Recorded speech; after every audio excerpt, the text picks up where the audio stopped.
پاکستان کے وزارت خارجہ نے قطر میں اسرائیل کی جانب سے کیے گئے حملے کی شدید مذمت کی ہے اور ساتھ ہی غزہ میں جاری جارحیت کی بھی شدید مذمت کی ہے۔ آج ہونے والی ہفتہ وار بریفنگ میں ترجمان دفتر خارجہ شفقت علی خان نے بریفنگ کے بعد کوشچن آنسر سیشن میں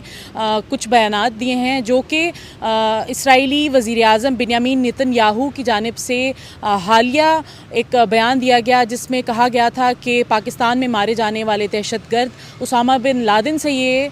متعلق بیان تھا۔ اس پر پاکستان نے رسپونڈ کرتے ہوئے کہا ہے کہ وہ اس طرح کی سٹیٹمنٹس کو کریڈٹ نہیں کرنا چاہتے کہ وہ اس پر کوئی کامنٹ دیں۔ ساتھ ہی انہوں نے کہا کہ پاکستان کسی بھی جارحیت کا جواب دینے کے لیے تیار ہے اور ساتھ ہی وہ اپنی سوورینٹی اور سیکیورٹی کو سیف گارڈ کرنا جانتا ہے اور اسرائیلی جو ایگریشن ہے اس پر بھی جواب دینا جانتا ہے۔ ساتھ ہی انہوں نے کہا کہ جو UN سیکیورٹی کونسل میں پاکستان نے مکمل طور پر صحیح طریقے سے اپنا جواب جو ہے وہ دے دیا ہے اور ساتھ ہی اسی کا اجلاس جو UNSC کا اجلاس تھا وہ پاکستان اور اس کے دوست ممالک کی جانب سے بلایا گیا تھا۔ ساتھ ہی انہوں نے یہ کہا کہ جو اسرائیلی ایگریشن ہے اس وقت غزہ میں یا مڈل ایسٹ میں اس کو جو ہے وہ ختم ہونا چاہیے۔